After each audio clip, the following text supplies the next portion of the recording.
Olá, senhoras e senhores, meninos e meninas, garotos e garotas, insetos e insetas, bem-vindos e bem-vindas a mais um vídeo. E hoje a gente vai conversar um pouquinho sobre constraints, né? E o que são constraints? Constraints são limitadores, né? No caso aqui, limitadores do campo, né? E o que são limitadores de um campo?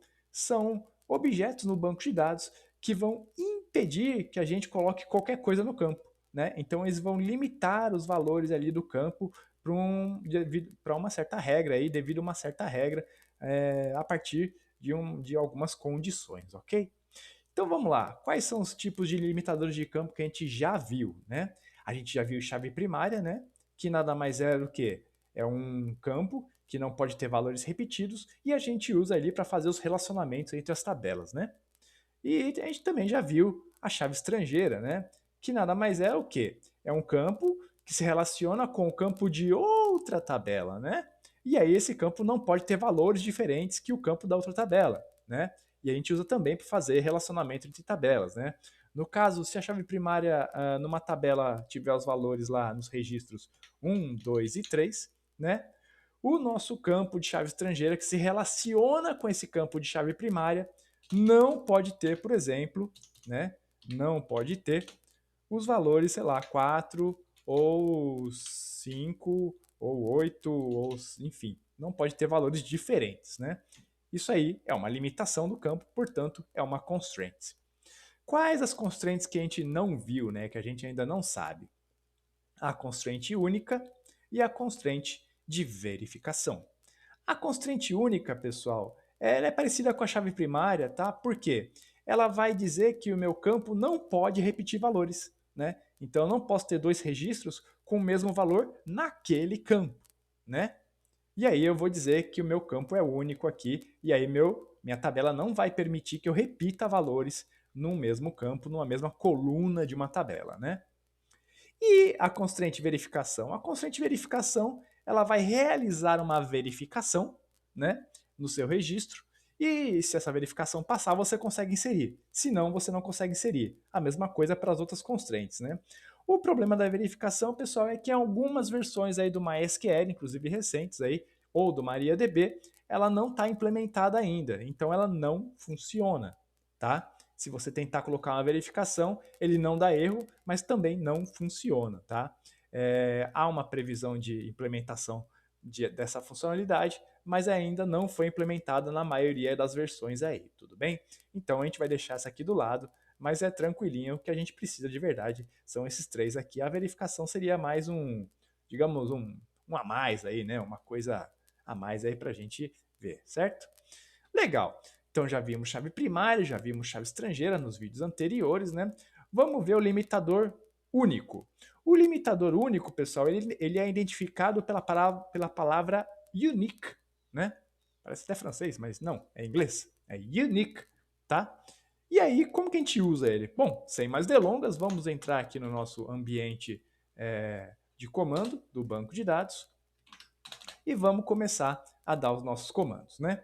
Então vou dar um zoom aqui para vocês verem melhor. Na verdade, vou dar um zoom out aqui. Pronto. Tá? E agora, quais os comandos que a gente tem que dar? Primeiro, a gente precisa entrar no banco de dados que a gente vai usar. Né? No caso aqui, tem o banco de dados pronto aqui, que é o teste 2. Tá? Vou entrar nele. Como que eu sei quais tabelas tem no meu banco de dados? Vou dar um show tables. Né? Para quê? Para mostrar as tabelas que existem no meu banco de dados aqui. Né? Então, aqui eu tenho alimento, pessoa e tipo de alimento. Tá? O unique, pessoal, é uma forma de eu garantir que o campo não vai repetir valores. No caso, vamos entrar aqui na tabela pessoa, por quê? Porque na tabela pessoa, vamos dar um describe aqui, né? Na tabela pessoa. A tabela pessoa tem o que a gente chama de CPF, olha que legal. E o CPF a gente sabe que não pode repetir, né? Cada pessoa só tem um CPF, tá? E a gente sabe que não pode usar o CPF como chave primária porque ele é uma informação aí do mundo real, né? E o mundo real é mutável, é dinâmico, enquanto que o nosso sistema ele conta que algumas coisas não mudem, né? Como, por exemplo, a regra da chave primária, tá? Então a gente coloca outro campo como chave primária, mas isso a gente já viu, certo? Então vamos definir aqui o CPF como campo único. Como é que a gente faz isso? É só olhar aqui na apostilinha, tá? Tem como criar a tabela já com o unique, tá? tem como fazer de várias formas isso daqui, tá? Mas você pode alterar a tabela. Se você quiser criar a tabela, dá uma olhada aqui no tutorialzinho, tá? Na apostilinha que tá para download aí na descrição do vídeo. Se você não quiser, acompanha comigo aqui eu fazendo, tá? Então vamos lá, vamos alterar a nossa tabela. Então, alter table, tá?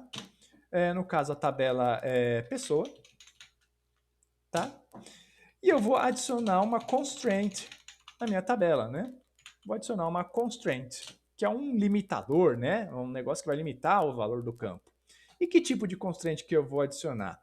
Bom, antes de colocar o tipo, eu tenho que colocar o nome, né? Então, vou colocar o nome aqui, sei lá, banana, abacaxi ou CPF único. Né? Tanto faz o nome que você vai colocar. Tem que ser uma coisa que identifique a sua constraint, né? Então, coloquei o nome da minha constraint, da minha limitação, e vou dizer o tipo dela. O tipo dela é unique. E em qual campo que eu vou aplicar esse unique? No campo CPF. Dou ponto e vírgula aqui, dou enter, e agora o meu campo CPF só aceita valores não repetidos.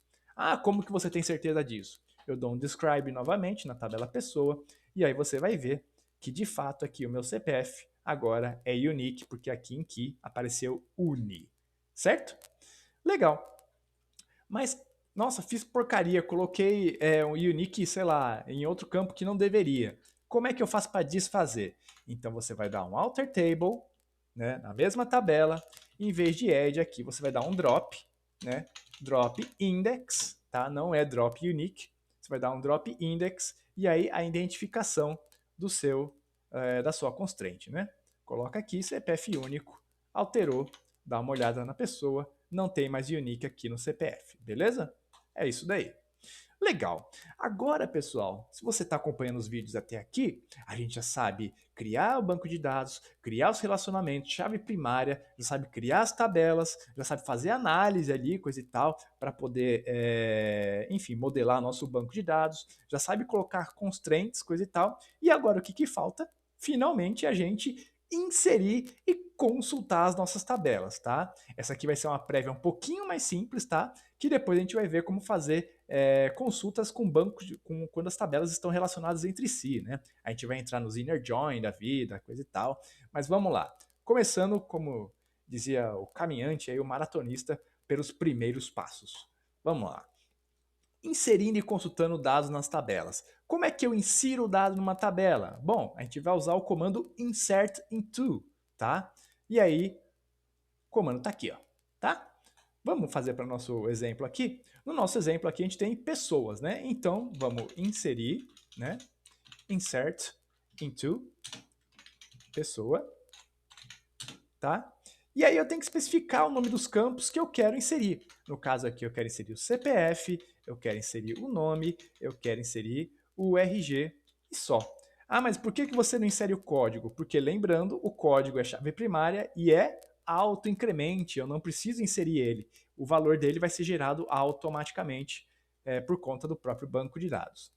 Especifiquei a ordem dos campos que eu quero inserir, vou colocar os valores, né? E eu escrevo values. Opa, errei aqui. Eu escrevo values. E aí, entre parênteses, eu coloco os valores que eu quero inserir. No caso, CPF, eu quero colocar, sei lá, entre aspas aqui, né? Porque é char.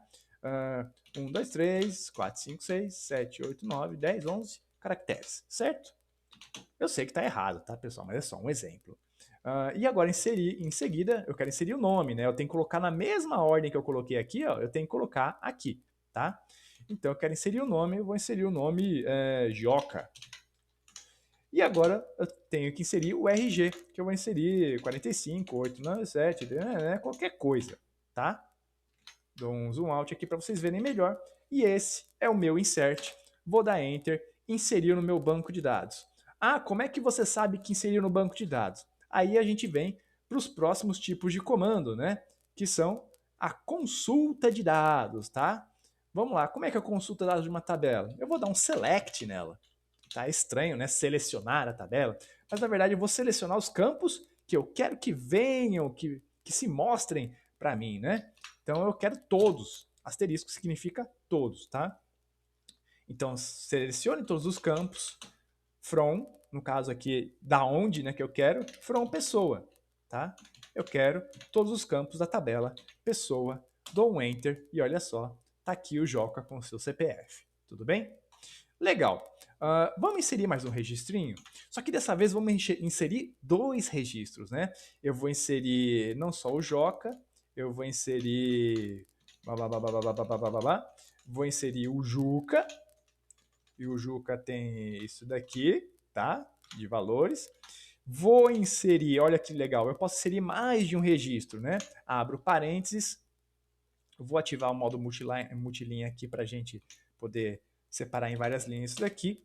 Opa, beleza. E agora eu vou inserir quem? Eu vou inserir, sei lá, a Karina, sei lá, Karina, né? Só que não é a Karina, não é o nome primeiro, né? O primeiro é o CPF. Então vamos colocar o CPF da Karina aqui, rapidinho, tá? E também o RG dela aqui, qualquer coisa aqui, só pra gente ter alguma coisa, certo? Legal. E agora é só botar ponto e vírgula e Enter. Olha que interessante. Two rows affected. Ele inseriu dois registros. Se eu der o meu select novamente, você vai ver que agora eu tenho 3 registros aqui bonitinhos. Olha que legal. E perceba que o código, que é a chave primária, foi gerado os valores automaticamente, tá? Para isso que a gente usa aquele auto-incremente lá. Legal. Para inserir, a gente já viu como é que insere, né? E agora para selecionar? Para selecionar, eu posso selecionar todos os campos, tá? Ou eu posso selecionar alguns campos. No caso aqui, vamos dizer que eu quero só o nome e o CPF. Então eu falo que eu quero o nome e o CPF apenas, tá? E aí, dou Enter. Opa, coloquei um ponto aqui, caso tem que ser vírgula, né? O nome e o CPF. Dou um Enter aqui, só vai vir o nome e o CPF da minha tabela, tá? Digamos que eu... Só que assim, tá vindo todos os registros, né? E nem sempre eu quero todos os registros, né? Então eu posso especificar, eu quero o nome, o CPF, onde, né? Where, vou especificar um filtro aqui, né? Onde o código é igual a 2. No caso aqui, como o código é a chave primária, eu estou definindo um valor para ele aqui, né? Que é 2. Ele vai retornar apenas a pessoa que tem código 2, que é o Juca, tá? Mas eu posso dizer, o código ele é maior que 2. E aí vai vir só o Joca, porque é o único que é maior que 2, né? Mas eu posso dizer que o código é maior do que 1. Aí não vai vir. Opa, desculpa, o código menor que 1 não vai dar certo, né? E ele estava menor do que 2, né? Então estava errado. Então eu quero que o código seja maior que 1, né? Não seja igual a 1, mas maior que 1. Vai vir todos os restantes, ali são 3 registros na minha tabela, né? Vai vir o 2 e o 3, tá? Eu posso também definir o intervalo, né? Código maior que 1 e, né? Código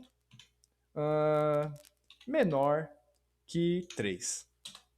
Vai vir só um ali, que é o único que atende às condições, tá? É isso aí, pessoal. A gente coloca as condições que a gente quiser e faz as consultas no banco de dados, tá? Eu posso, inclusive, falar, ó, eu quero todos os campos que respeitem essa condição que eu defini aqui, né? Colocar asterisco e vai vir o registro certinho que eu pedi.